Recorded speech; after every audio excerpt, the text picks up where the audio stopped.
Ladies and gentlemen, welcome to tonight's Zoning Board of Appeals hearing. Before we begin, let me introduce some members of town government that act as advisors to this board. To my left is Rachel Lenberger, Deputy Town Attorney. To her left is Matt Collado, Principal Planner with the Planning Department. To his left is Matt Mazzaros, who's also a planner in the Planning Department. To his left is Sabrina Butita, the Senior Environmental Analyst with the Department of Environment and Waterways. You're here this evening seeking relief from the town zoning ordinance. New York State statute requires that any town that adopts zoning must also have a Board of Appeals to act as a relief valve, so that persons can seek relief without the expense of legal proceedings. New York's, the most common kinds of applications before this board are area variances. Area variances deal with dimensions of lot area, frontage, height, setbacks, and parking reductions. New York State statute mandates that the board must consider the following 5 criteria when evaluating area variances. They are as follows. 1, whether an undesirable change will be produced in the character of the neighborhood or a detriment to nearby properties will be created.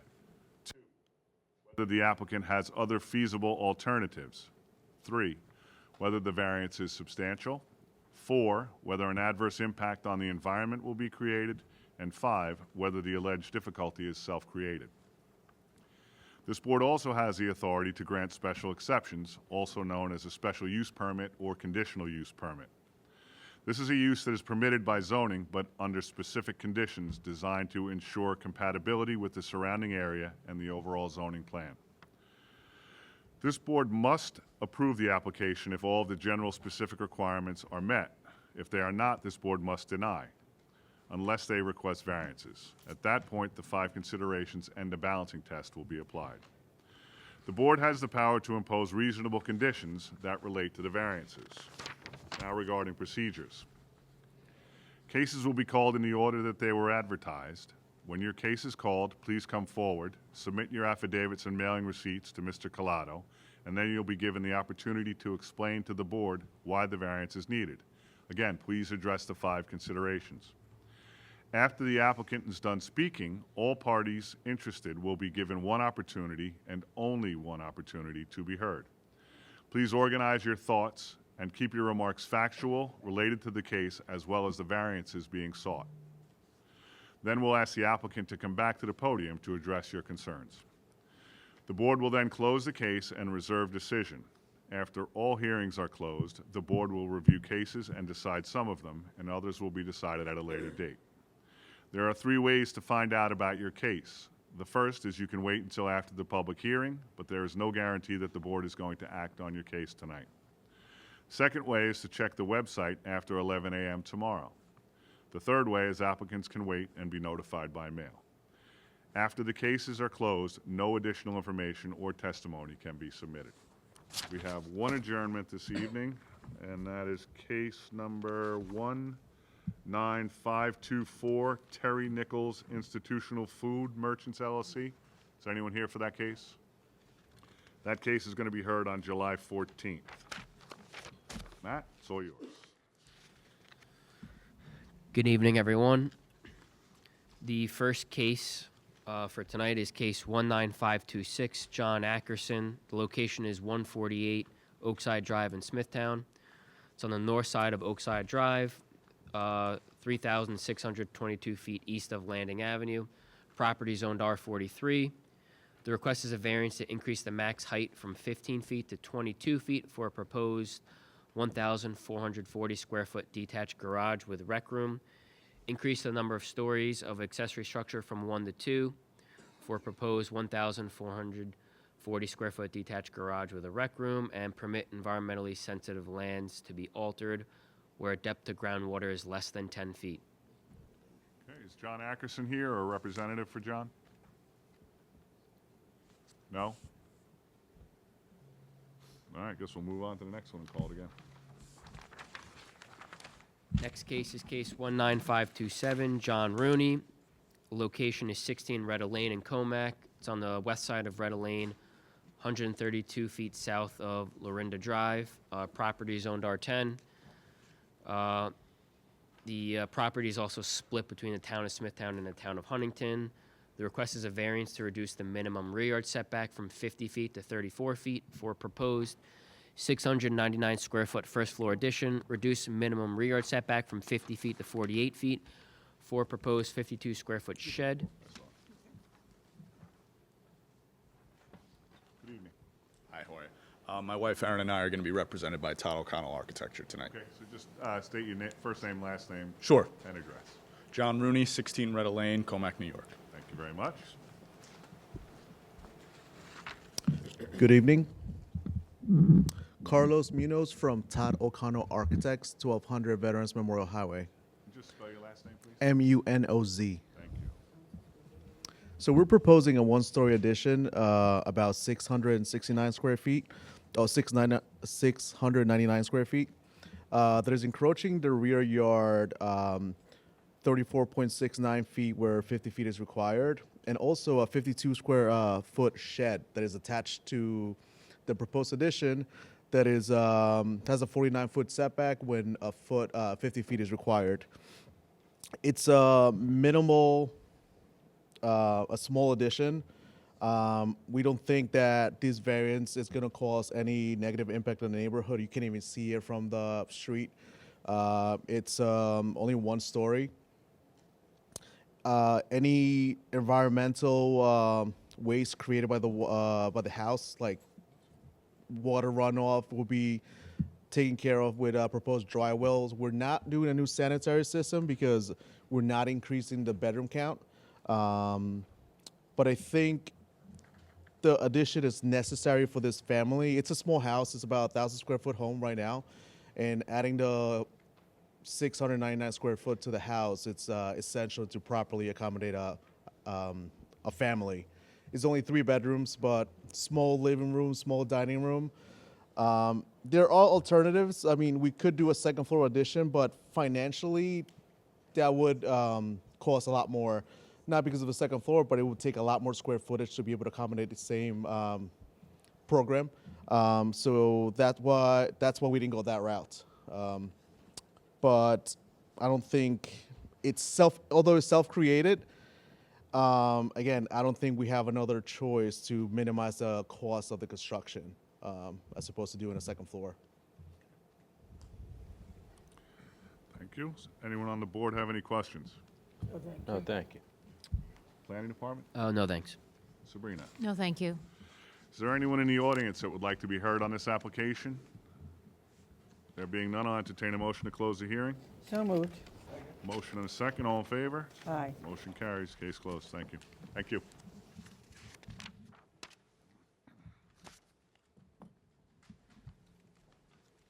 The next case is case 19528, Bola EM Realty LLC.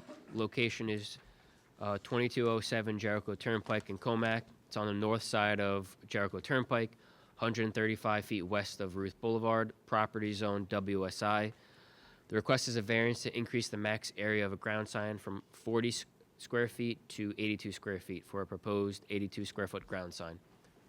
Good evening, everybody. Nice to see everyone. For the applicant, David Altman, Chief General Counsel, Bola Oil, 809 Stewart Avenue, Garden City, New York.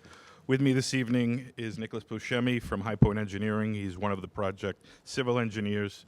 To the extent the board has any questions regarding the proposed sign itself, Mr. Buscemi is here to answer questions. The property itself is 2207 Jericho Turnpike, Comac, New York, known by Suffolk County Tax Map Number District 800, Section 89, Block 2, Lot 7.1. As noted in the call, the property is zoned WSI. Property is on the north side of Jericho Turnpike. The area of the property itself is almost 59,300 square feet.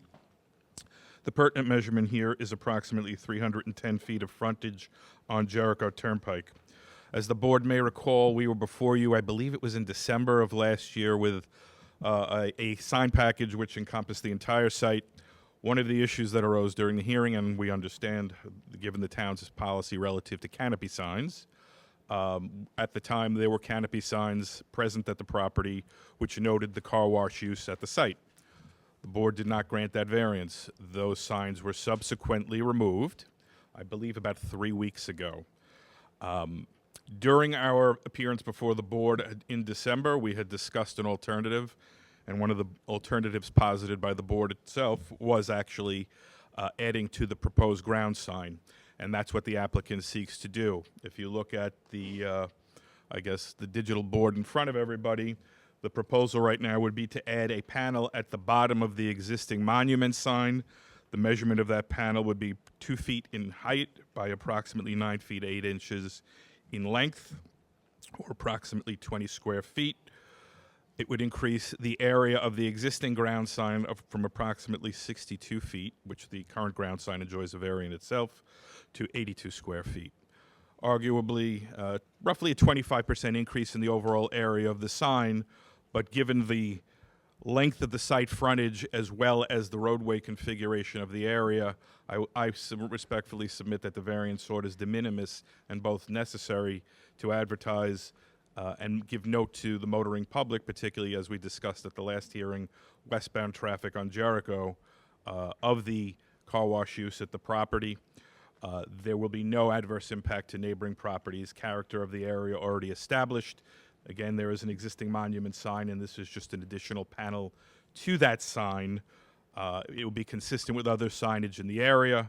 There will be no adverse environmental impacts, and while arguably the difficulty is self-created, that particular consideration is not dispositive. I would ask the board to consider on balance of the whole that the equities weigh in favor of the applicant and to grant the variance application under 267B of the town law. That's the application. Anyone on the board have any questions? No, thank you. No? Planning? No, thank you. Sabrina? No, thank you. Is there anyone in the audience that would like to be heard on this application? There being none, I'll entertain a motion to close the hearing. So moved. Second. Motion and second, all in favor? Aye. Thank you all. Have a great night. Thank you, you too.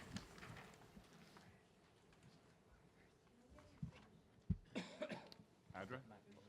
Spelling? Mr. Altman, can we get Mr. Buscemi's spelling of his last name? Do you want to do the first case? They're here. Would you need spelling my last name? Yeah, please. Buscemi. Very well, Thank you. thank you. First case is yours. Okay, so we'll recall them. We'll do that now? Yeah.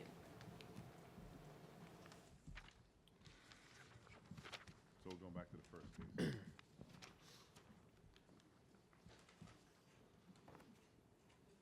So we're going to go back to the first case, case 19526, John Ackerson. That's at 148 Oakside Drive.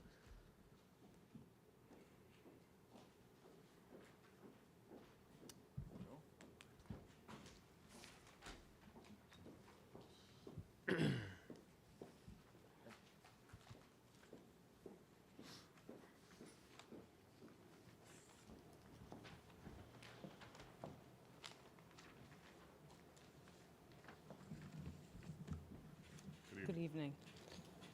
I think you're going to read it again? You want me to read again? Yeah, you want him to read it again, right? Variance to increase the max height from 15 feet to 22 feet for a proposed 1,440 square foot detached garage with rec room. Increase the number of stories of an accessory structure from 1 to 2 for a proposed 1,440 square foot detached garage with rec room. Permit environmentally sensitive lands to be altered where depth to groundwater is less than 10 feet. Good evening. Diana Laspisa with Morano Expediting Services, P.O. Box 39, Bethpage, New York, 11714, here on behalf of the property owner, John Ackerson. Sorry, there was a little, Laspisa. And I do apologize, it was a little trafficy getting here. So the applicant respectfully requests approval to construct a 2-story detached garage and recreation room on the subject property, including relief to increase the maximum permitted accessory structure area from 750 square feet to 1,440 square feet, increase the maximum building height from 15 feet to 22 feet, and permit environmentally sensitive lands to be altered. The subject property is a beautiful 2-acre parcel adjoining the Nissaquag River. And since purchasing the property in 2024, Mr. Ackerson has invested significantly in improving and modernizing both the residence and grounds. Improvements include a complete exterior renovation, interior upgrades, installation of an in-ground swimming pool, and extensive professional landscaping. These enhancements have substantially improved the appearance, functionality, and overall value of the property while contributing positively to the surrounding neighborhood. As the final phase of improvements, Mr. Ackerson proposes the construction of a detached garage with a recreation room above. The structure has been carefully designed and sited to minimize impacts to the property and surrounding area, and the proposed building footprint measures 30 feet by 24 feet, resulting in a ground floor area of 720 square feet, which complies with the town's 750 square foot limitation for garages. This garage space will be utilized to store the applicant's collection of 3 classic Corvette vehicles. The additional floor area is triggered by a second-story recreation room. This area would be utilized in a manner similar to residential properties improved with pool houses. The proposed location was selected after careful consideration and environmental constraints, existing vegetation, setback requirements, and overall site design.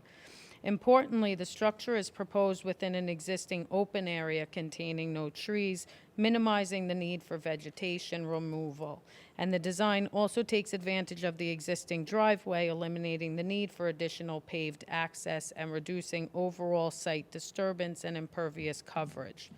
The proposed location represents the most practical and least intrusive area of the property for this improvement. By building vertically rather than expanding the footprint of the building elsewhere on the site, the proposal helps preserve open space, limits land disturbance, and reduces impacts to environmentally sensitive lands. The applicant has also spoken directly with the neighboring property owners. After reviewing the plans, the adjacent neighbors to the east expressed support for the proposal, noting that their satisfaction with the substantial setback from the property line and that the existing landscaping is screens the proposal, and it will effectively prevent the visibility of the structure from their parcel. Given the size of the parcel, the thoughtful placement and design of the structure, the minimum environmental impacts with the reduced footprint, the preservation of existing trees and open space, and the compatibility with surrounding properties, we would respectfully request that the relief be granted, as we don't feel will have any adverse effects on the neighborhood character, the neighboring properties, or the environments. If the board has any questions, I did submit some photos. My printer's not really printing them out great. I believe this board does do some site visits, though, so you probably visited the parcel as well, and you could see that it's impeccably maintained. I also submitted a photo of the home when he purchased the house, which you could see that it was, it's definitely been a great improvement. So that concludes my presentation, unless the board has any questions. Also, I just want to add that the DEC application has been filed, and we will submit that. I can submit a copy of the receipt of filing, and then once we receive the official DEC approval, we would get that over to DEW. Okay, sounds good. Does anyone on the board have any questions? No one? Planning. This is subject to the town's LWRP, and I believe you did file an application with my office, so that will have to be reviewed before any decision can be made. And one thing I just wanted to clarify when it comes to height, being that you are in the Nissaquag River corridor, the height is measured from the lowest finished grade to the highest point. Typically, it's the average, but being that you're in the river corridor, it is the lowest to the top. Okay, So just keep that in mind. okay. Sabrina.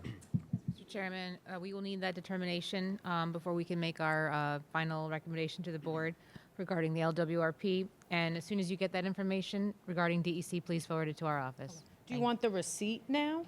If you have something now, that'd be great. Okay. Maybe I'll find it and bring it up on Sure. my next case. I'll bring it up to you. Is there anyone in the audience that would like to be heard on this application? There being none, I'll entertain a motion to close the hearing. So moved. Motion is second. All in favor? Aye. Motion carries. Thank you. Thank you.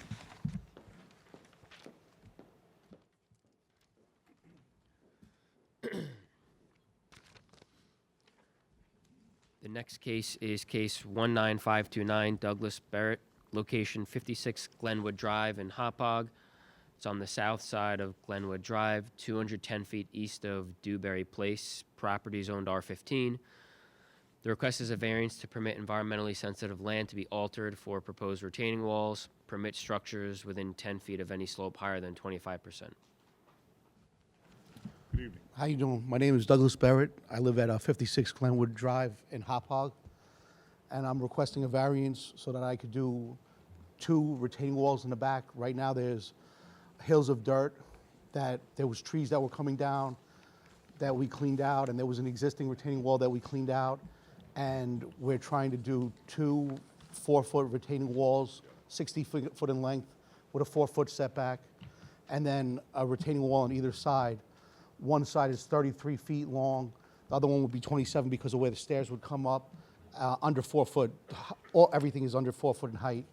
And so it would have a flat surface of 60 by 33 in essence.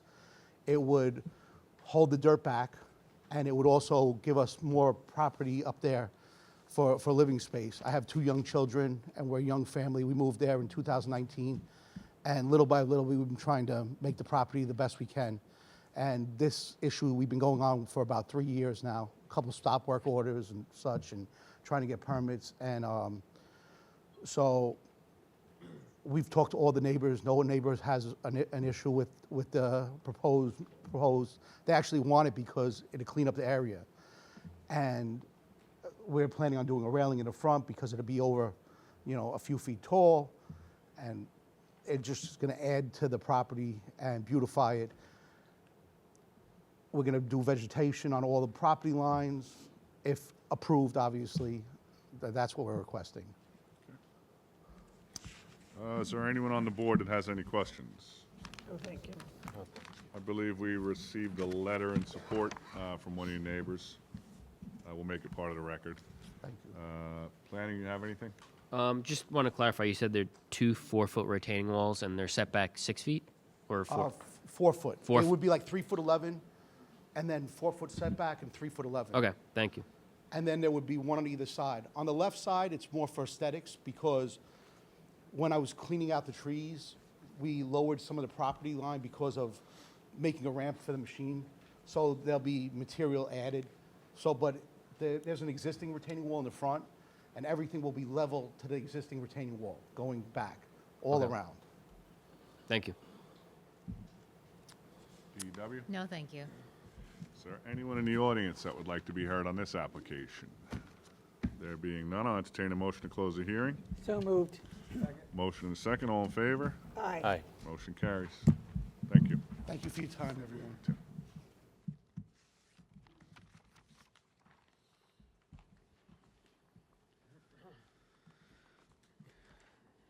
The next case is case 19530, William Hardy. Location is 18 Caramel Court in Comac. It's on the north side of Caramel Court, 342 feet north of Peppermint Road. Property is owned R43. The request is a variance to reduce the minimum rear yard setback from 100 feet to 73 feet for a proposed 1,960 square foot first floor addition, proposed 3,769 square foot second floor addition, proposed 1,118 square foot front porch, and proposed 63 square foot balcony.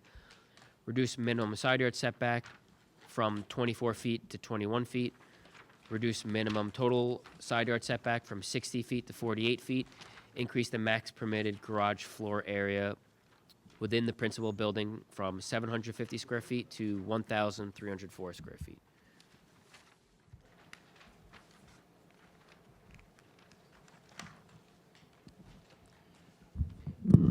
Good evening, Mr. Chairman, members of the board. My name is Anthony Guardino. I'm a partner with the law firm of Farrell, Fritz, and Hopog, and I represent the applicant, William Hardy, who owns a single-family home at 8 Caramel Court in Comac. Mr. Hardy, as was just mentioned, is seeking area variance relief from this board to expand his existing residence, to add more living space, and also to expand his garage space. So Mr. Hardy is actually standing to my right. The property, as we just said, was located at Caramel Court in Comac. It's a small cul-de-sac That's located, actually, part of it is located in the town's R43 zoning district, and it looks like the western side of that court is actually located in R21. So there are houses in the area that are on half-acre lots and some that are on one-acre lots. This is a one-acre lot. Actually, this is a slightly oversized lot. It's like 1.05 acres. And as you know, the R43 zone allows single-family homes on lots that are more than an acre in size. The property, I don't know if you can see it from you can see it there from the picture. It's a little unusual in shape. It's pie-shaped because it's on a cul-de-sac.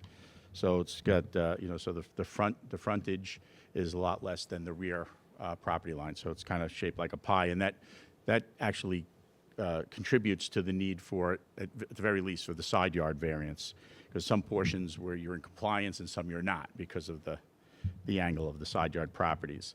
There are single-family homes to the east and west of this property, and then to the back, you have a Lilco, I guess it's the gas line. There's an easement behind it, and then beyond that, you have industrial property. So it doesn't back up, so there are no neighbors in the back. You have the easement, and then you have industrial behind that. So really, the only two neighbors on each side. Mr. Hardy shared the plans for his expansion with his neighbors, and they were supportive. I don't believe anyone is in here in the audience. And while Mr. Hardy is proposing a large residence, there are, and I just handed one up. I drove the neighborhood the other day, and that's just one example. That's probably the largest one. That's why I used that one. But there are a couple of very large homes in the area. It's a beautiful neighborhood on large lots, and the houses that were built in this case, in the 60s, were kind of the same size house that would be built on a half-acre lot or even a third of an acre lot. But in this case, it's a full acre. So people who had the larger lots are actually expanding their homes, and he has beautiful pool area and backyard, and is looking to expand his space. He also has he'd like to expand the garage like the last applicant was seeking. I think a little bit more, 1,400 square foot garage. Mr. Hardy also collects cars. He has his daily driver cars, he has collector cars, but he also has a large piece of property, so he has a lot of equipment. He has like lawn tractors and things that he needs garage space for.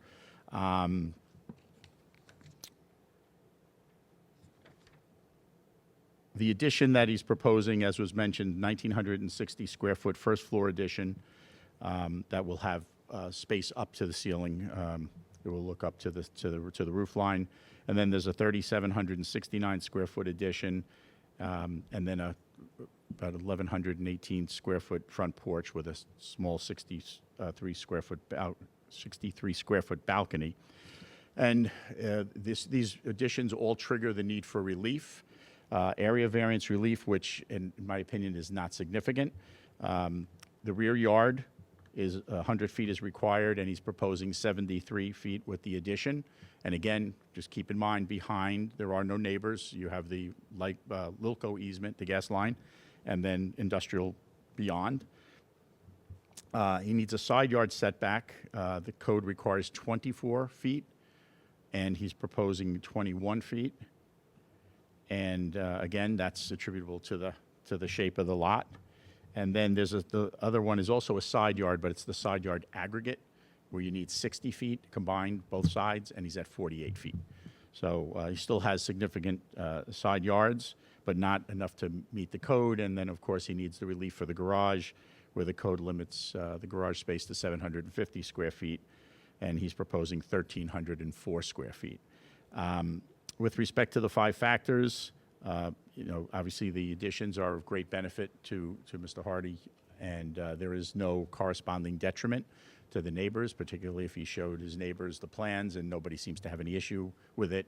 Also point out, as you can see from the photo, there are other homes in the neighborhood, in the area, not immediately in the cul-de-sac, but on Carmel Road on the way in, where there are houses that have been significantly enlarged.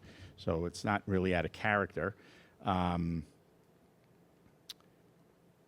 So I don't believe there's any detriment to the neighborhood. I don't think it's going to have any adverse impact on the community for the same reasons, because there are some houses that are already there. And again, he's isolated in this cul-de-sac. There are just a couple of houses around him who don't seem, and the neighbors there don't seem to have an issue.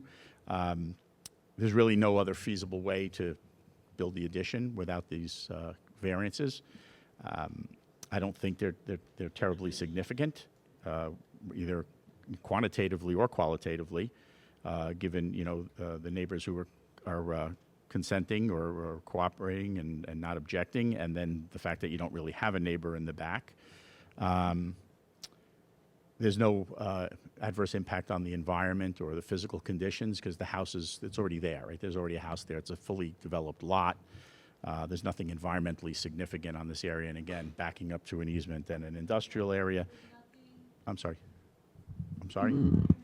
Significant, due to the fact that he's backing up to an industrial parcel and a LIPA or a Lilco easement. I keep saying LIPA, Lilco. And then lastly, with respect to whether it's self-created, it's arguable, of course, it's self-created because, he's building knowing what the code requires. But in some limited fashion, he is kind of restricted by the shape. It is an odd-shaped piece of property. But even if the board finds, as the board knows, if they find that self-created, that the hardship is self-created, that's not the dispositive factor. That's the one that counts kind of the least. So that concludes my presentation. I'm happy to answer any questions that the board may have. Do we have any? Does anyone on the board have any questions? No, thank Planning. I just wanted to confirm, looking at the floor plans, I did notice 2 kitchens, which you're allowed to have 2 kitchens, just that, if you ever wanted to have like a family member come live there, that would require another application to this board for special exception approval. Yes, and I did have a conversation with Mr. Hansa, and I think, Matt, I think you were on the call as well. So I checked with my client. This house was a mother-daughter at one time, and the permit lapsed. Mr. Hardy's not looking right now to ask for that permit because he's not sure if his mom is going to be a snowbird and come up or not, but he also didn't want to remove it because it was there. So if he's going to use it, he knows that he has to come back before this board and ask for that. Thank you. Thank you. Yes, Mr. Chairman, the current application to add additional bedrooms as well as to enlarge the existing single-family dwelling does require approval from the Department of Health. We've asked the applicant to please provide documentation once an application has been submitted. We need that information in order to complete our environmental review.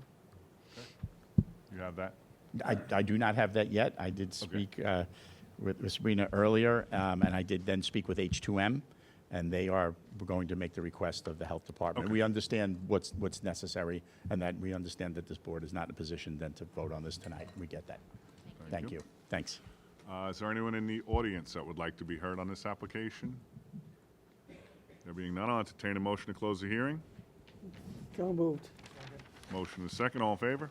Aye. That motion carries. Great. Thank you. Have a good night. Good to see you. Good night.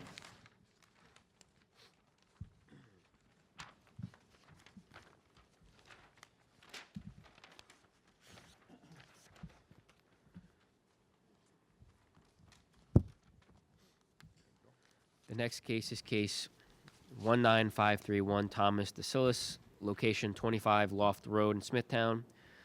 It's on the south side of Loft Road, 169 feet west of Croft Lane. The property is zoned R43. The request is a variance to reduce total side yards from 60 feet to 36 feet for an existing 30-foot round above-ground pool, existing 763 square foot rear wood deck, an existing detached garage. Permit environmentally sensitive lands to be altered where depth to water is equal to or less than 10 feet. Good evening again, Diana Lespisa with Morano Expediting Services, P.O. Box 39, Bethpage, New York, here on behalf of the property owner. And we are requesting relief from the board to maintain an existing above-ground pool and pool deck Specifically, we seek a reduction of the required total side yard setbacks from 60 feet to 36 feet and the alteration of environmentally sensitive lands associated with these existing improvements. In 2023, Mr. DeSillis obtained approval from this board and the building department to construct a sunroom addition to his residence. Around the same time, he had hired a contractor to install the above-ground pool and deck, which were designed to connect to the sunroom. Unfortunately, the required permits for the pool and deck were never obtained. It appears there was a misunderstanding regarding the responsibility for securing those permits. The contractor was under the impression that permitting for the pool and deck was included with the previously approved sunroom project. However, that was not the case, as the sunroom company had not been retained to perform or permit the pool and deck installation. As a result, they were constructed without the necessary approvals. And had Mr. DeSillis been aware, he would have obtained them in advance, just as he did for the sunroom addition, or at the same time as filing for the sunroom. It was only during the process of closing out the sunroom permit that he became aware that no permits had been issued for the pool and deck. As the board is aware, the building department includes a setback associated with the detached garage when calculating the total side yard setback requirement. However, when considering only the structures that are the subject of this application, the total side yard setbacks are approximately 70.2 feet for the pool and 72.1 feet for the deck, both of which exceed the required 60-foot total side yard setback. For this reason, we do not believe the requested relief will create any adverse impact on neighboring parcels. This property is a substandard lot due to its reduced frontage width, which limits the available building envelope and directly impacts compliance with side yard setback requirements. Given the lot's unique characteristics and the building department's method of calculating total side yard setbacks, compliance would be impractical, if not impossible. Additionally, swimming pools within the R43 zoning district are generally permitted to be located as close to 10 feet from a property line when situated within the rear 100 feet of a property. However, as indicated on the survey, the conservation easement prohibits that alternate location. With respect to concerns regarding the high groundwater conditions, no groundwater-related issues were encountered during the construction of either the pool and deck or the previously approved sunroom. And we have received the correspondence from DEW, and the owner is currently working to obtain the necessary approval from the New York State DEC. And in addition, a new test hole is scheduled for tomorrow, and we're hoping to have the report by the end of the week. If the board has any questions? We'll find out. Anyone on the board have any questions? No, thank you. No, thank you. Lanny? No, thank you. Sabrina? I've already spoken to Ms. La Spezia, regarding what we need, and as soon as you get that information, please forward it to our department. I will. So, thank you. Is there anyone in the audience that would like to be heard on this application? There being none, I'll entertain a motion to close the hearing. So moved. Motion is second. All in favor? Aye. Motion carries. Case closed. Thank you. Thank you. Have a good night. You too.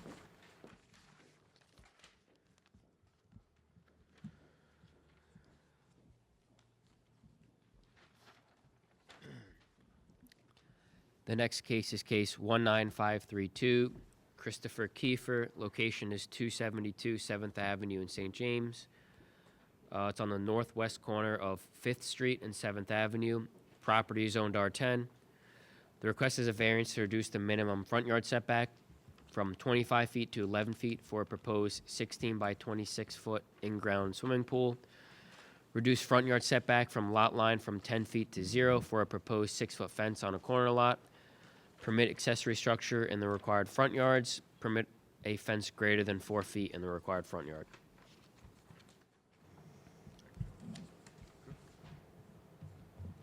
Good evening. My name's Kelly Bennett, 1257. Oh, 1257 Kelly Bennett, Bennett. Address is 1257 Udall Road, Bayshore, New York, 11706. Thank you. Good evening, Chairman and members of the board. I'm here tonight on behalf of both the property owner, Mr. Kiefer, as well as the architect's office. We're here tonight seeking relief for a few area variances. The property is located in R10 zoning district. We are seeking relief to reduce the minimum front yard from the required 25 feet to 11 feet. This is in connection with a proposed 16 by 26 in-ground pool. We are a corner property, so this is our secondary front yard. We're requesting to reduce the front yard setback from lot line from the required 10 feet to 0 feet. This is in connection with a 6-foot PVC fence. Currently, the property is improved with a 6-foot front yard fence along the side yard as well. We do need to maintain that for pool safety, obviously. So we are proposing it right to the property line at this point. So the request is at 0 feet for a 6-foot fence on a corner lot to permit the accessory structure in the required front yard. Again, we're a corner property, so the pool is considered in our secondary front yard, and a fence greater than 4 feet in a front yard. So this property was previously before the board and was approved for their existing 6-foot fence. So we're proposing to move it closer to the corner, approximately 11 feet, to make room for the pool. The pool is being proposed in the southwest corner of the property where there are no abutting owners. The opposite side has a shed with many plantings. Our driveway's on that side. There's really not much room for us to place the pool in any other spot in the backyard. We do conform with all other setbacks, providing drainage. Everything will be well maintained. The property is not in a environmentally sensitive area. We did speak with some neighbors and do have a petition for some signatures of support of the application. And, you know, again, being that it's the corner lot, we can't really avoid the request.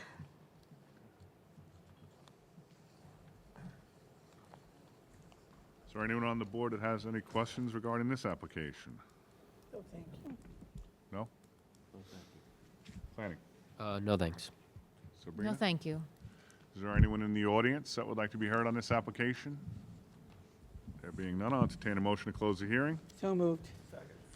Motion is second. All in favor? Aye. Motion carries. Thank you so much.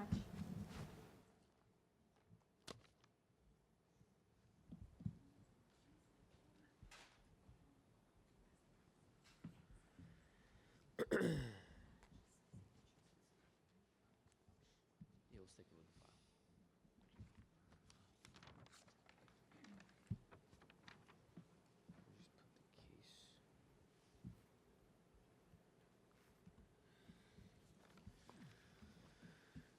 The next case is case 19533, Deborah Cerisi and Dorothy Scarapanato. Location is 11 Jackson Street in Esconset. It's on the east side of Jackson Street, 95 feet south of Hayes Street. Property is owned R10. The request is a variance to permit a wall greater than 4 feet in the required front yard for existing retaining walls D, E, F, and J. Reduce the minimum setback of a 4-foot retaining wall from the property line from 4 feet to 3 feet for wall A. Reduce the minimum setback of a 3-foot retaining wall from the property line from 3 feet to 0, that's wall B. Reduce the minimum setback of a 3-foot retaining wall from the property line from 3 to 1 foot, that's wall G, H, and I. Reduce the minimum setback of a 5-foot retaining wall from the property line from 5 feet to 0, that's wall E. Reduce the minimum setback of a 5-foot retaining wall from the property line from 5 to 1, that's wall F. Reduce the minimum setback of a 5-foot retaining wall from the property line from 5 to 2, that's wall D. Reduce the minimum setback of an 8-foot retaining wall from the property line from 8 to 0, that's wall J. Increase the max height of a retaining wall from 4 to 8, also wall J. Increase the max permitted paved surface in the rear yard from 25% to 52% for an existing 296 square foot rear roof over patio with an outdoor kitchen. Good evening. Hi. I'm Dorothy Scarpinato. I'm co-owner of 11 Jackson Street in Esconset. Spell your last name, please. Scarpinato. It's a mouthful. So I purchased the home last year, and prior to obviously purchasing the home, we had the required title search, which did not reveal any of the violations that we're here for tonight.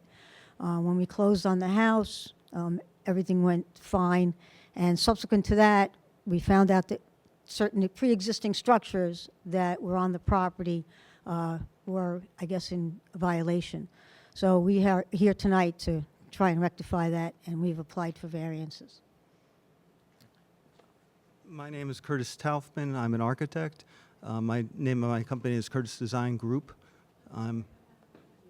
Sorry. Curtis Taufman, Taufman, architect. Curtis Design Group is the name of my company. I've been hired to get permits for constructed works that were not permitted prior, and to alleviate any code issues with the construction. And I can actually answer some of the questions here regarding the retaining walls. They're all pre-existing conditions, so they were not created by the owner. The owner bought the property with these conditions already there. As far as like whether it would affect the character of the properties surrounding, it's an existing condition. It's been existing for over 3 years. It's well constructed, well maintained property. As far as that, there's any other way to to change anything, or to if the owner could have any other feasible relief, we'd have to completely rebuild the yard. So I don't see that as a feasible issue. Is it a substantial ask? Well, they're minor asks as far as the retaining walls. It's a pre-existing condition. I don't think at this point, as an existing condition, it's substantial. Whether the effect or impact on the environment, there would be more of an impact on the environment should there be a change. At the moment, there's no impact on the environment. And again, at the end, this was not a self-created problem. I went and took a look. It appears there's quite a few encroachments that obviously Yes. are going to have to be dealt with. Yes, there is the front retaining wall does encroach upon the highway department's land. And it looked like on the side yard also, does that fence belong to the applicant, or is that fence the neighbor's fence? The neighbor's fence is on the north side. I want to say it's the south side. The south side is I don't believe that's your fence, is it? The south side fence? It would be behind that big wall that's by the pool. Yeah, the fence behind the feature wall. That is your fence. Okay, that is on the lot line. According to the survey, it's over the lot line. I thought it was right on the lot line. Says it's 1.2 feet south. But just want to bring it to your attention that obviously Okay. we can't make a decision that grants relief on someone else's Sure, property. sure. So obviously we have to weigh that. Okay. Anyone else on the board have anything? Yeah. Planning. Yeah, just to go off of what you said on the retaining walls in the right-of-way, you don't have the authority to grant approvals on those, so they either have to be removed or some sort of agreement with the highway department has to be obtained, an encroachment agreement. I just wanted to mention that we provided older surveys. At one point, 5 feet of the property was taken by the highway department. Not that, just wanted to put that, make that, or bring it to your attention. Then it would have only been 2 feet into the right-of-way. Right, it would still have been over, right, that's correct.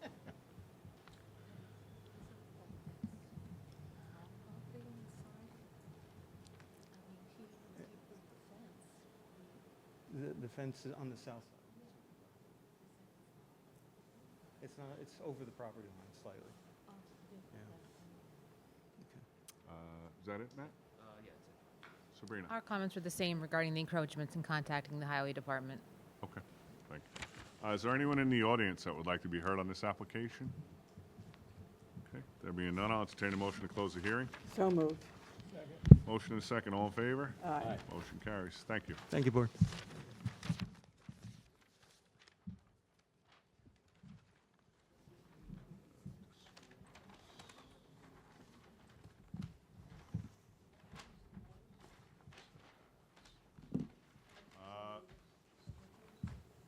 Oh, yeah, you mentioned those on the record. Yes, you can. That just goes.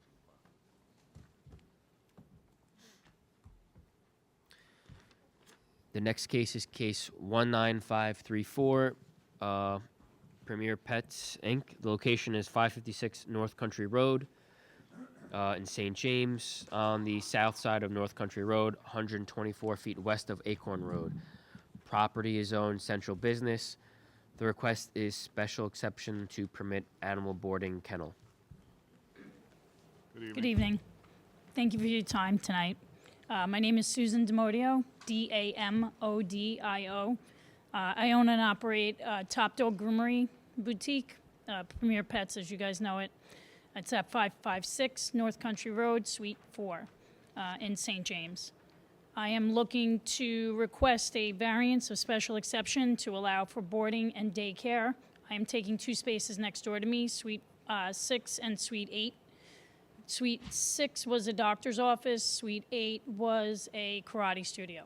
So I am looking to do overnight boarding in the majority of the space. The doctor's office, most of the rooms are already built out, so I have about 7 rooms in that particular space for overnight boarding. There'll be a playroom in the front. The other section, when permitted to build out, I will probably have another 12 to 13 rooms for a total of 20 rooms for dogs to stay overnight. I've been operating for 11 years in the spot that I'm in. I know soundproofing is an issue. You guys are looking for me to certify that. I'll do whatever means need to be done there. But for the 11 years I have been there, just wanted to make note that I've never had a complaint as far as dog barking. The space next to me is a bank. They're open 9 to 4, Monday through Friday. So if they had any complaints, they would hear dogs barking. They say they have very minimal knowledge of what goes on in my space. On the other side of me is obviously the 2 spaces that I'm taking over. And then the next space over is a dance studio, which can be quite loud, probably louder than any dog barking in my spot. So they, I believe, are open until 10 o'clock. So other than that, all the other businesses are typically closed past 5, except for the Chinese food place and maybe the Vietnamese place down there. So sound won't be an issue, I don't believe, for any but of the tenants at least. All the houses that are surrounding me are set back pretty far, so I'm not sure that that would be an issue with them either. Okay, thank you. Anyone on the board have any questions? Planning. We prepared a planning advisory report. It complied with all of the specific criteria, with the exception of the soundproofing measures, something more official demonstrating that incorporates adequate soundproofing. So I recommend something be submitted to show compliance with that standard. It said to hire an acoustical engineer, and I've spoken to a couple architects. They don't know what that is, so I'm still on the hunt for the acoustical engineer. So most likely what we would do is condition it that you submit a report from an acoustical engineer prior to the issuance of a building permit? Sounds good. Okay. Okay. We've seen them before, so they're out there. Yeah, they're all telling me I've never heard of this before. I said, "Oh, okay, well, we'll figure it out." Well, we don't have a secret yet, so. Yes, Mr. Chairman, the current application to convert the existing space to animal boarding requires approval from the Department of Health. We've asked Mr. Modio to please provide sanitary calculations and documentation once an application has been submitted. We need that information to complete our environmental review. Okay. So you just have to submit, she doesn't have to hear back for the secret, correct? Correct. So just a submission, and we can. I've been in touch with the engineer today, so we're gonna get together tomorrow and get with wastewater management. Sounds good. Is there anyone in the audience that would like to be heard on this application?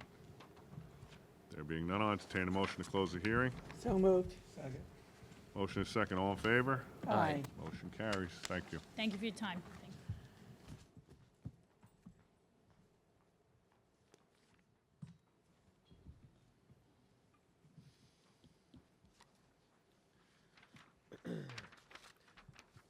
The next case is case 19535, Ryan Dune, location 41 Hayrick Lane in Comac.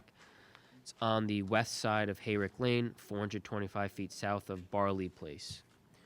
Property zoned R10.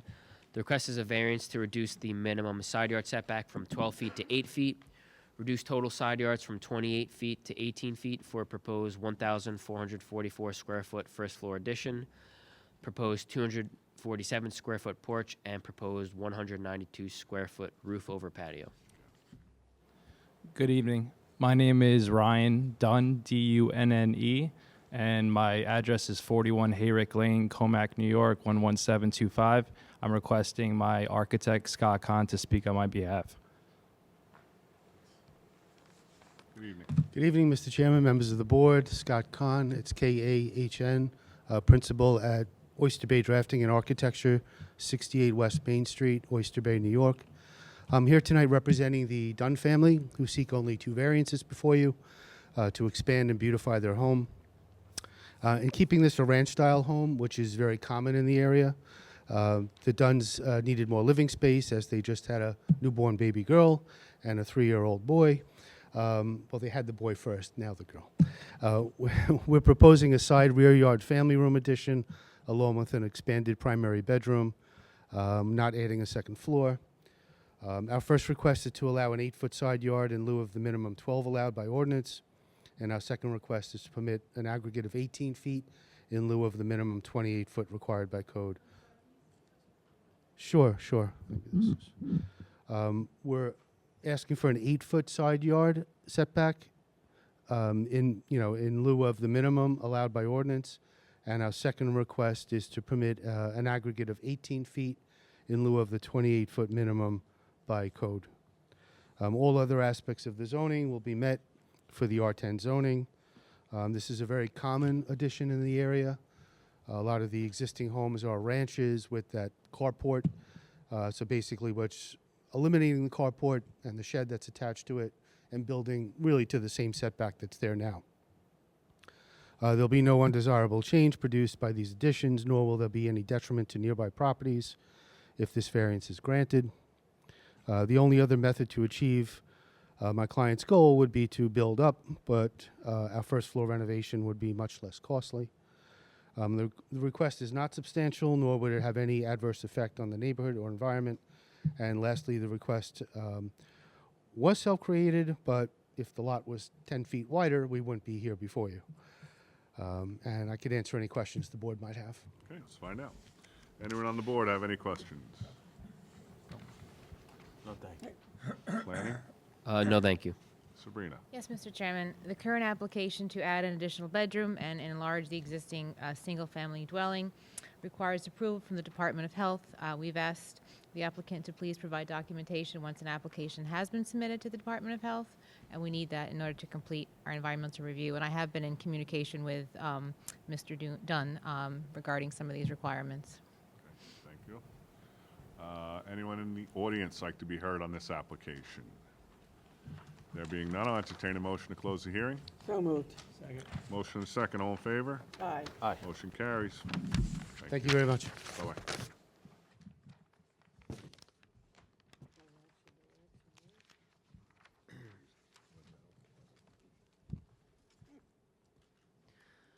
Next case is case 19536. Christopher Barisi. Location is 15 Hillside Avenue in St. James. It's on the southeast corner of Hillside Avenue and Carroll Lane. Property zoned R21. The request is a variance to increase the max height from 15 feet to 20 feet for a proposed 720 square foot detached garage. Reduce minimum front yard setback on Carroll Lane from 50 feet to 20 feet. Permit accessory structure in the required front yard. Good evening. Good evening. My name is Chris Barisi. I live at 15 Hillside Avenue. I'm trying to build a 24 by 30 detached garage, and I guess the whole thing stems from my house is on a corner lot, so I'm subject to the double front yard. The first thing with the height, I'm trying to increase the height because I want to get a car lift for storage, and you need to have a 12-foot ceiling for a car lift. So in order to not have a flat roof and try to match the pitch of my house, it ends up increasing the height past 15 feet. Obviously you could do it, but then you're gonna have a flat roof, and it doesn't really, it's not the same roof pitch as the house or anyone else in the neighborhood. as far as the location, if you look at like my backyard with the double front yard, yeah, like I want to put it in that corner where like that place that is. If with the double front yard, it kind of limits me to have to put it either in the dead middle of my yard, which would kind of kill the whole backyard, or I have to put it in my other back corner. And if I do that, then I end up having to have a second driveway like come out to my front of my house, or either go the entire length of my backyard going out Carroll. If I put it where I'm trying to propose to put it, I could go in my normal driveway and then just turn, you know, down into the garage. If you see, like, I mean, that picture's, I guess, a little old, but I have all those green giant trees around the whole perimeter, and then on that one side street last year, I planted more of them, so it should be pretty well hidden from anyone that could even see it when, like, that's like what the back fence looks like on the side, the same thing, the tall trees. That side street that it's on, like we all have the same house, so it's not facing anyone's front yard. It's on everybody's side yards. So it's kind of, yeah, like the guy behind me is the same thing. The garage would be against the back of his fence, his backyard. Then you have Carroll, and then my neighbors that way. It's the same thing. We all face Hillside or Ritchie, so no one realistically will see it once the, you know what I mean, once the rest of those trees grow in a little bit. Yeah, as far as an impact on the area, yeah, I think the extra height will be hidden once the rest of my row of the green giants grow in. Being closer to the side street, it really doesn't impact like any like stop signs or anything. It's a quiet road. It's just people. The only people who go down that road is if you live in that cul-de-sac. Basically, make a left or you make a right on Ritchie. So no one really even goes down that street. In our neighborhood in general, there's a lot of people with like bigger or equal to, you know, height and square foot detached garages. Like my neighbor across the street has the same height as the one I'm requesting. Yeah, and like I said, with how it can't be achieved, an alternative is really just with the height. Unless I want to have a flat roof, which would look pretty bad, there's really no other way to avoid it, to try to increase the overall 15-foot height. And the same thing with the location. With the two front yards, it kind of really limits me. If I can't push it in that corner, I have to put it in the dead middle, which kind of kills the backyard, or that back right corner, and now I have two driveways, which obviously doesn't look very good either. Yeah, and then the last thing, it's really just if the property wasn't a corner lot, I really would be able to take advantage more of my property. I'd be able to put the garage, you know, 8 feet off that side fence. I wouldn't even have to deal with this. But now, because it's a corner lot, I'm trying to put it 20 feet off, which if you actually look by like if I were to put it in that back right corner, it ends up being way closer to all my other actual neighbors. By putting it on that far side, it's kind of in no man's, there's really no one over there. And that was really it. Like I said, that my neighbor across the street has the same height garage, and then I have a photo, just one of my other neighbors that has a garage. I think it's like 10 feet off the side street. I don't know if there's any questions, but. Anyone on the board have any questions? No, thank you. Planning. I just wanted to confirm, so you are using the existing driveway? Yeah, I and want to then be able to turn go it- in my normal driveway and then just make a left and extend Okay. it to the garage. I'm trying to avoid making a second, you know what I Right. mean, a second. Because if entrance. you had the second curb cut, then those trees you planted would kind of be Yeah. removed. So, all right, thank you. Can I give you that picture?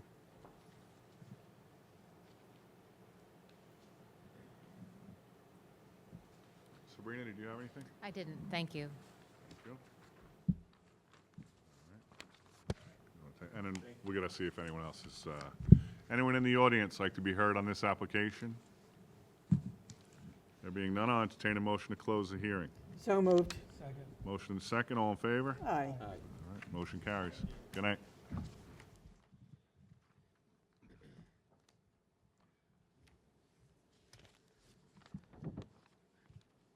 The next case is case 19537 BT Browns Road LLC, Location is 308 Browns Road in Esconset, southeast corner of Browns Road and Nichols Road. Property is zoned R10.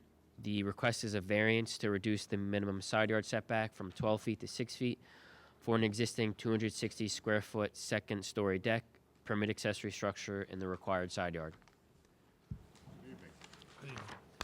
Hi, my name is Paramjit Hora, and my address 308 Browns Road. Get that right up close and talk loud. Okay. Okay. Hi, my name is Paramjit Hora, and my address Hora. Hora. And the first name you need too? And the Paramjit, Paramjit. Got it. Thank you. Good. Okay. And my address 308 Browns Road, Nest Concert, New York. And I have Kathy to speak on my behalf. Thank you. Good evening. My name is Kathy Castellano, Castellano, 2693 Middle Country Road, Lake Grove, New York. I'm here on behalf of Mr. Hora. He has a second-story deck on a high ranch, which is pretty commonplace. And however, this one was built without a permit in the side yard 6 feet from the property line, not the required 12 feet. The deck has been there for approximately 15 years. I don't think it has any effect on the character of the neighborhood. It was created by the former owner.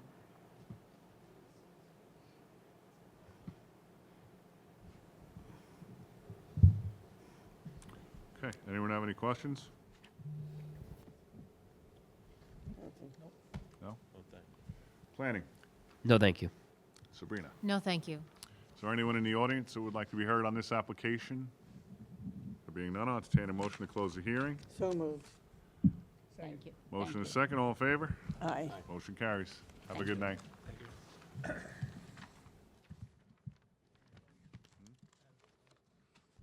that's okay. I saw you napping.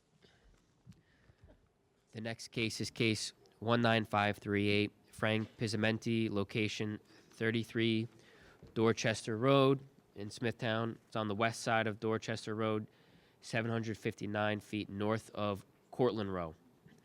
Property is owned R15.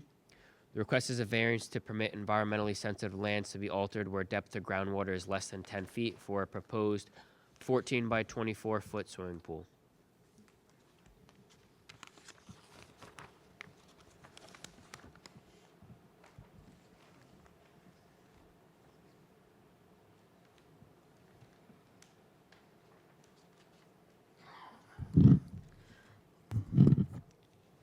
Hi, my name is Frank Pizzamenti. I'm the homeowner at 33 Dorchester Road, Smithtown, New York, 11768, 11787, I'm sorry. I'm putting in a pool 14 by 24 inch, 4.5 feet deep with a gas heater. And I did a boring test and we hit water at 8.6 instead of 10 feet. 8.6. The pool's only going to be 4.5 feet deep. All my neighbors have pools, pretty much. All the surrounding area has pools. I meet all the setbacks. The left-hand setback would be 41 feet. The rear setback would be 16 feet, and the right setback would be 50 feet. It's 121 feet from the curb line. There would be no environmentally sensitive.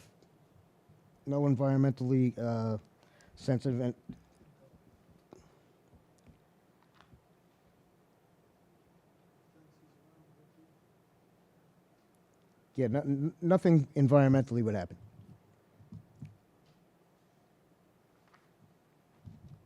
That's about it. That's it? Yeah. Anyone on the board have any questions? No, thank you. Planning. No, thanks. Sabrina? No, thank you. Is there anyone in the audience like to be heard on this application? I hope not. This fence on. I didn't notice. Could be. Is that your fence on the north side? 6-foot vinyl fence? It's a 6-foot vinyl fence. Yes. Is it yours or the neighbors? We actually all chipped in for it. Okay. I guess we'll just have to make a note that it does encroach onto the other property. Doesn't run down the line. It doesn't run down the line? No. But it'll just be a condition on your approval. Okay. All right, thank you.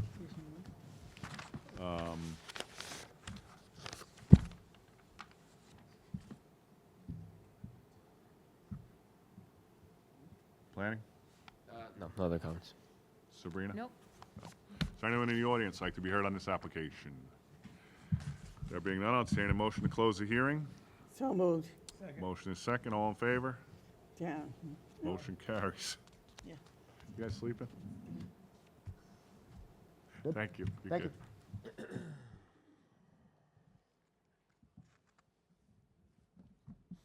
Somebody's gotta go get some coffee. Who?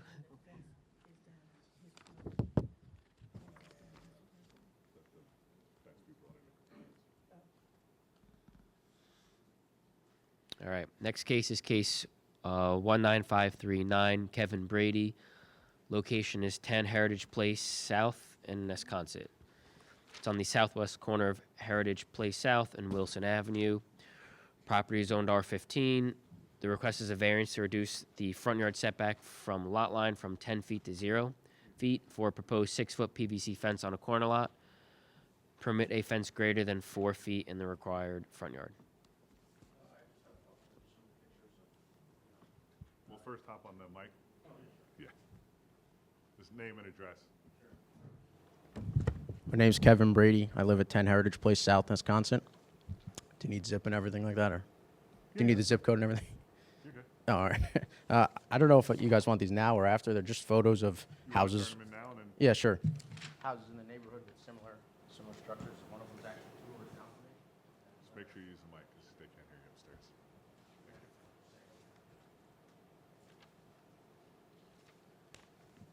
So what I just provided was pictures of houses in the neighborhood. One's about a half a mile away from my house, and the other one's 2 doors down. Similar lot, and they have corner lots, fences in the front yard, with minimal setback from the property lines. And then the other is a letter of support from my neighbor. We're just looking to put a 6-foot fence in our front yard, given we're a corner lot, and the way our house is set up on the lot, as you can see, it's kind of pushed towards the back, so our backyard is very narrow. We're just trying to maximize our privacy and kind of our yard space.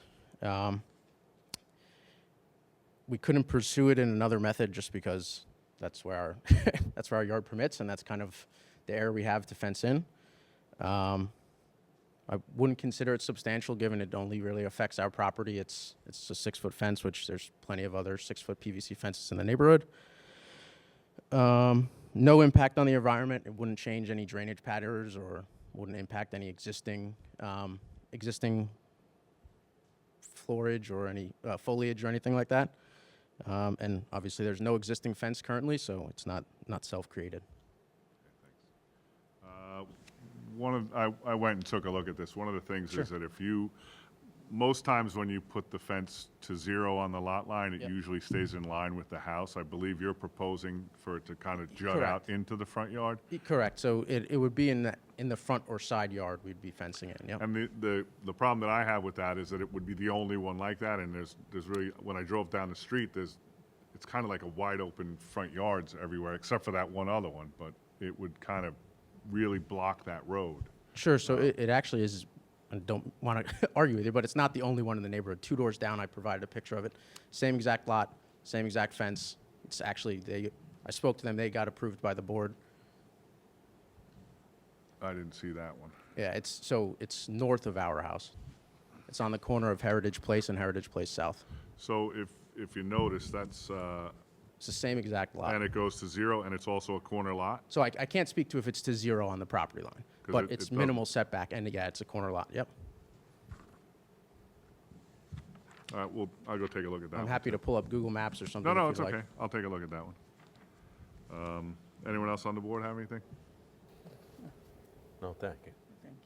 Which house on that, can you see that house on the aerial? That, I can't really see that. so yeah, you can go to the screen. Yours is highlighted in blue. It's the one. It's actually this house right here.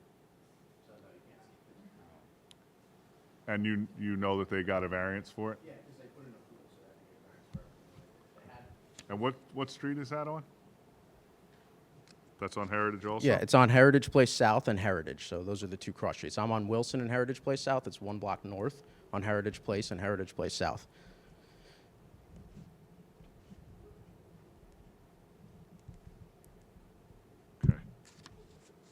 did you have anything else? Yeah, just I'd want to check that house too, because like you said, typically the corner lot when you're going for a variance on this, it's usually like your second front yard, which is like the side of your house, not typically out the front of your house. Right. So, just something to consider. Okay. Sabrina, No, thank you. is there anyone in the audience that would like to be heard on this application? Come on up. Just use the mic. Yeah. My name is Michael Colucci. We need you on the mic because they can't hear you upstairs. There you go. Good evening. Michael Colucci, COL-UCCI. I live at 12 Heritage Place South. I'm the Brady's neighbor. It's wonderful they moved in. They're doing great improvements. I'm so pleased that they are our neighbors. And I kind of always anticipated at some point someone would move in after the Tillys left and maximize their space. And it's well within their right to ask, and I appreciate that. The setback at 0, I just want to confirm that the green line, there's going to be some room at the street line, because as the neighbor to the right, I have to be able to see down the block to get out of my driveway. And I understand the house he's talking about, because we actually spoke about it just recently. There is a home, I don't know what number it is, but they put the fence maybe 10 feet from the curb, I'm not sure, but they also put in 30-foot arborvitaes. So whoever that neighbor is, I guess he can get out. He backs in his driveway. I just wanted to confirm that where they're putting the fence, that setback at 0 truly leaves some space between the curb line. Because I believe we spoke about it, that his property ends 10 feet from the bulkhead of the curb. Is that true? Usually. Okay. I was just concerned that the PVC was going to end at the street. And I just want to make sure that I can get out of my driveway and people can walk and not have to dodge out of cars and hit the fence. But other than that, like I said, I'm pleased that they moved in. They're great neighbors. I hate that we even have to have this conversation, but they have an obligation to get the variance, and I just want to make sure that I can see to get out of my driveway. Okay. Thank you. Thank you. You want to just come back up so you can verify that that's your intention? Yeah, so as Mike stated, we did have a discussion, and as far as my survey goes, it does say that my property line starts 10 feet from the curb, and that was our intention the setback will be 0 feet to our property line, which should be 10 feet from the curb, and if we do get the approval, that's what the fence will be. Okay, thank you. And there was nobody else that wanted to be heard on this application, correct? And, all right. sorry, actually, just one additional point to the trees planted at the other yard. If we do plant any trees, we'll plant them inside the fence, so it doesn't limit the space even more in the front. Okay. All right. I need a motion to close the hearing. So moved. Motion is second. All in favor? Aye. Motion carries. Thank you. Have a good night, guys. Thanks. You too.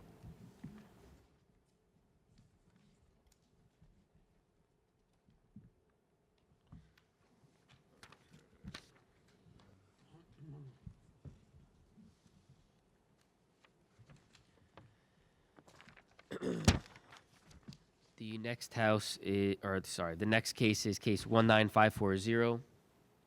Good. Dawn Reinhardt. Location is 42 Burham Drive in Smithtown. It's on the southwest corner of Burham Drive and DN Street. Property is zoned R21.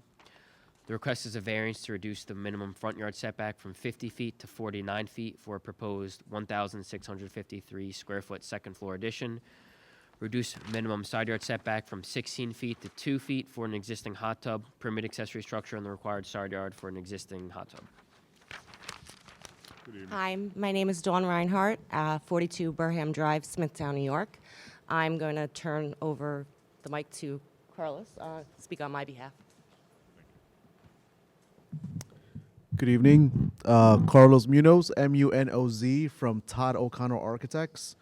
The applicant is proposing a second floor addition over the existing first floor. The existing first floor currently sits at 49.6 from the front yard setback, where 50 feet is required. We are aligning with that wall, thus creating a second floor variance for a second floor construction. There's an existing hot tub currently on the side yard with a 2.1 foot setback where 16 feet is required. There's a 6-foot fence around the hot tub. The hot tubs are typically not very loud, no louder than any HVAC equipment that would be typically allowed on a side yard. but it is 2 feet from the property. However, it's mostly used by adults. I mean, kids are not going to be jumping in and out of the hot tub. That's where they have the pool. So I think it's minimal. Definitely the second floor, it's really more because it was built. I don't know if the house was built to the wrong location, but not self-created. We're just trying to follow the line of the existing house. Can we push the second floor addition? Yes, but it would create more structural costs that is unnecessary when we could just follow the line of the existing. As far as environmental goes, we're proposing dry wells. We filed for a new sanitary system because we're adding additional bedrooms on the second floor. So there will be no additional environmental issues when the project is finished. There will be no negative effects with the construction of a second floor. If anything, will enhance the street when you drive around that corner. And I think that's it. Anyone on the board have any questions? Thank you. Planning. Yeah, with respect to the 49 feet, I think on the survey it says 49.7. Like you said, it was probably Yeah. whoever built the house. I mean, Yeah, it's barely you know, on they're the close. tape If measure you're 2 was inches no off, good. you're usually, Sorry. you know, if you're like a couple inches off, I doubt they would make you rip up the foundation. So I guess the building department was just playing it safe on putting that on the denial. I think it was more we were coming for the hot tub because we're legalizing it. So just putting the second floor in the application was playing it safe, just in case we don't want to down the Right. road not have a proper variance approval for it. Sabrina. No, thank you. Is there anyone in the audience that would like to be heard on this application? There being none, we'll entertain a motion to close the hearing. So moved. Motion and second, all in favor? Aye. Motion carries, case closed. Thank you. I think that's it, right? And that's it. Do we want to take a break? You want to jump right in? Go. All right. Go right into decisions.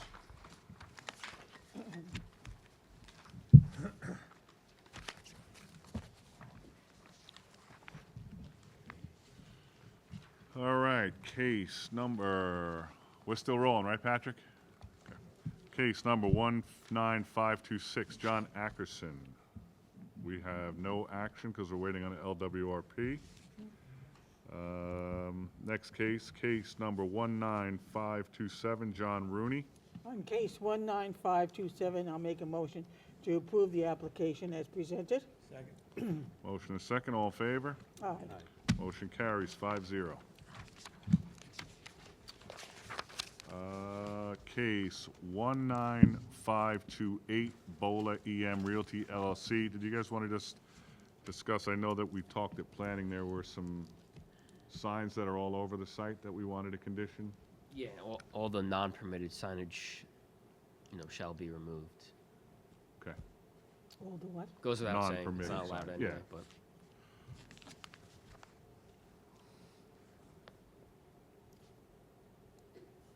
Okay. On case 19528, I'll make a motion to approve the application as presented with the condition that non-permitted signs be removed. Motion is second, all in favor? Aye. All right, approved with conditions, 5-0. Case number 19529, Douglas Barrett. On case 19529, I'll make a motion to approve the application as presented. Motion is second, all in favor? Aye. Motion carries 5-0. Case number 19530, William Hardy, no action. Case 19531, Thomas DeSillis, no action. Case 19532, Christopher Kiefer. On case 19532, I'll make a motion to approve the application as presented. Motion is second, all in favor? Aye. Aye. Motion carries 5-0. Case number 19533, Deborah Cerisi and Dorothy Scarapanato. I believe we have comments on the secret. Just the encroachments? Okay. Okay, 19533, I'll make a motion to approve the application as presented with the fence on the south side border be brought into compliance with the highway department. Okay. So you got the fence encroaching into the one street, and then you have the We also have the retaining walls. Yeah. So Do you want to wait till the next meeting on that one and give us more of a detailed listing of what, we could do that. I think it's Like better. Okay, Yeah, so we could do that. we'll amend it. So no action on that one? No action. Okay.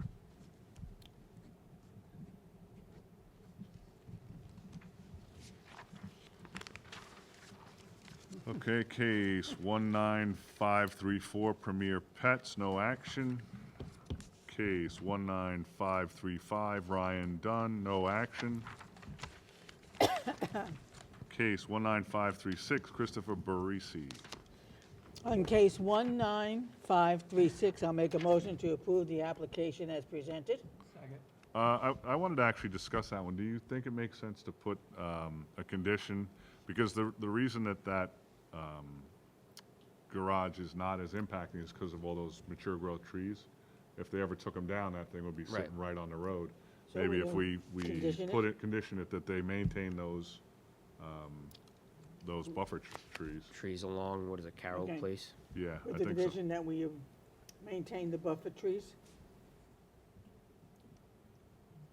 Is everyone okay with that? Yeah.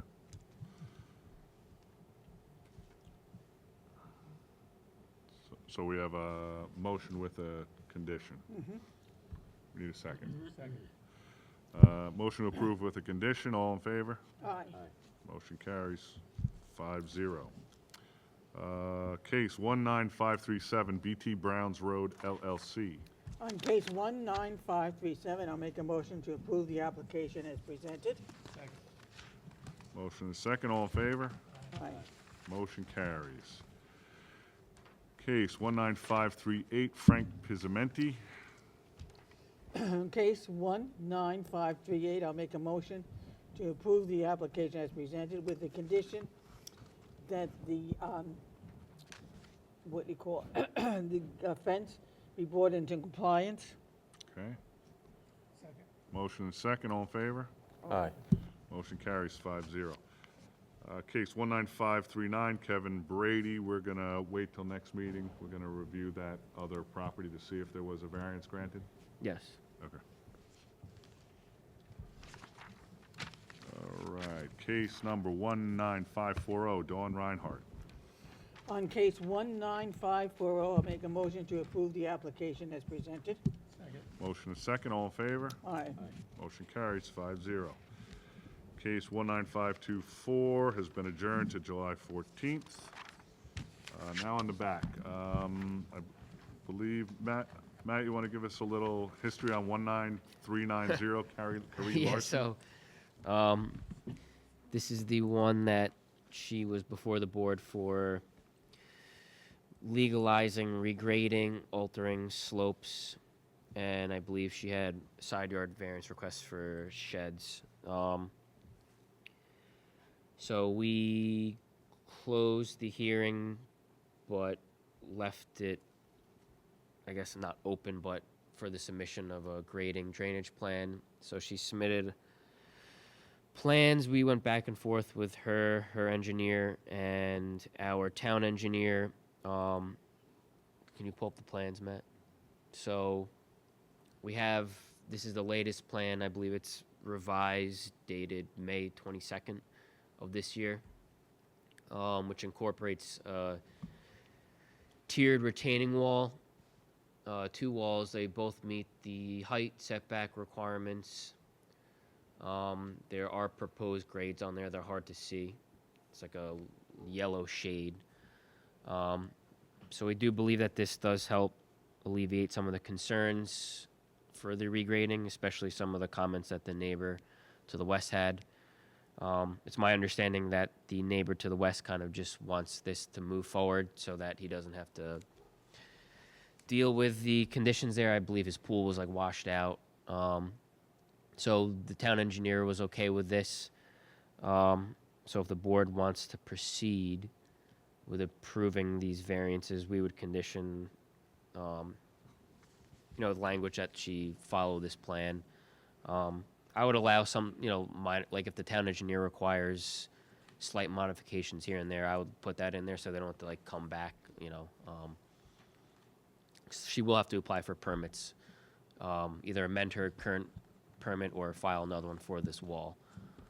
Does this plan include plantings along the face of that wall like we talked about during the hearing? There's nothing on the plan. When I did speak to Carrie, she mentioned that she will be landscaping that whole area. I didn't see like an official plan, but you might want to put something in there that, they plant along the rear property line, the length of the wall, or I don't know if you want them in between the two walls. I think just screening it from, I think if you went along the rear property line, that would probably be enough. But I got the impression she is going to landscape this So area. does it make sense to just leave it at the discretion of the planning director? Buffer plantings to we shield could- the wall from the neighbor? Yeah, I mean, at a minimum, maybe something, the entire length of the wall shall be screened along the property line with, type 2 plantings. Okay. Anyone else have questions? Or actually, I don't believe, we heard this in September. So I was trying to find I don't have the chart. Just give me a second. I was going to pull up the minutes. 9/9/25. Do you have those?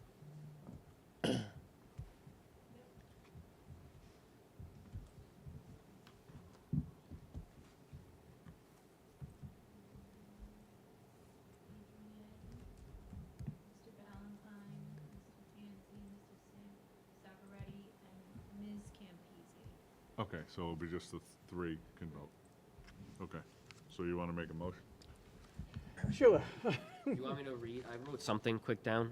Yeah, just please. So this is my thoughts. The applicant shall regrade the site and construct the retaining walls in accordance with the plans dated. Shall regrade the site and construct the retaining walls in accordance with the plans dated revised May 22nd, 2026, subject to any modifications required by the town engineer. Just leaves a little wiggle room during the permit review process. And if you want, the applicant shall install and maintain type 2 plantings along the rear property line for the full length of the wall, as determined by the planning director. Okay, you guys okay with that condition? All right. Adrian, you want to Okay. On pretend case, you said that? on case 19390, I'll make a motion to approve the application as presented with the conditions that the planning department has put on the record. Motion and second, all in favor? Aye. Motion carries 3-0.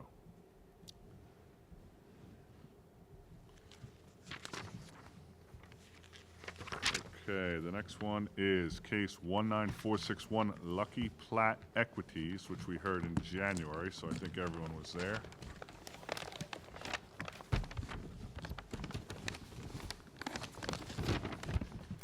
That's-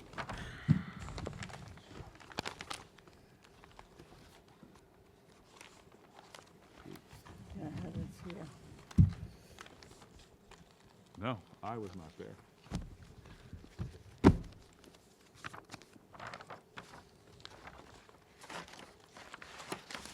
It's all yours, Adrian. Okay. On case 19461, my comment was something is to close off the east part? There were is it the encroachments on the south?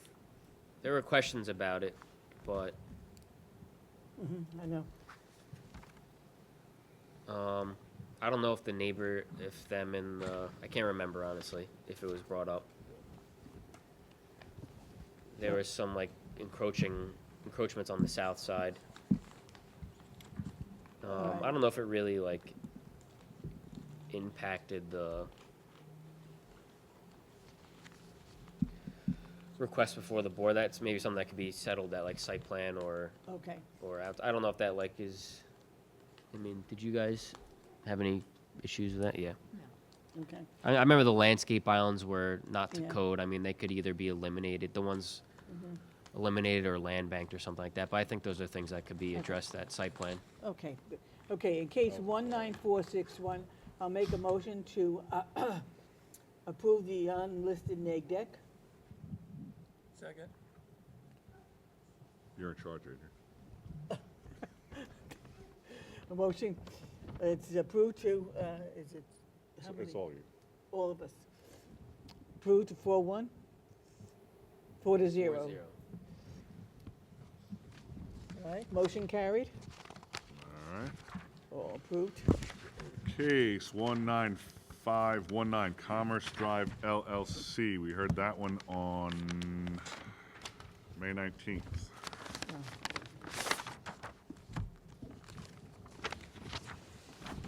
9519.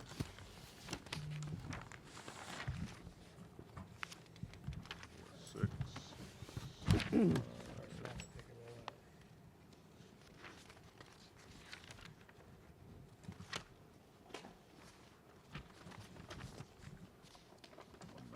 Here we go. I had all we were doing was waiting on a secret. Okay, So we have a unlisted neg deck here. So case 19519 Commerce Drive LLC, I need a secret. on case 19519, I'll make a motion to approve the unlisted neg deck. Second. Motion is second, all in favor? Aye. All right, secret carried 5-0. Now on the merits. On the merits, on case 19519, I'll make a motion to approve the application as presented. Second. Motion is second, all in favor? Aye. All right, motion carried. Chairman, did you approve the merits on the previous case? I don't recall hearing that.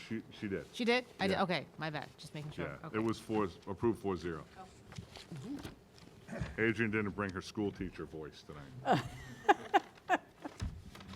Serious. All right, next up. We have a request for an extension. You just did the neg deck? I just think you just did the secret. I don't remember hearing on the merits. I don't think you did on the merits. She did, but it was really, really quiet. I was really quiet. Oh, okay, well, she didn't get it, so. All right, put it out there loud. Do it out there nice and loud. Now I gotta go back to see the what case. You want the number? Oh, my goodness. Good catch, Sabrina. Yeah, lucky. Well, lucky for me for Lucky Plat. Lucky for them. On case 19461, I'll make a motion to approve the application as presented. Second. All in favor? Aye. Aye, motion carried. Good. We have a request for an extension, case 19341 Myra Properties. Anyone have a problem with that? No. All right, do we need we need a motion to approve an extension for On 1 case year? 19341, I'll make a motion to approve the extension. Second. Motion is second, all in favor? Aye. All right, 1 more year for him.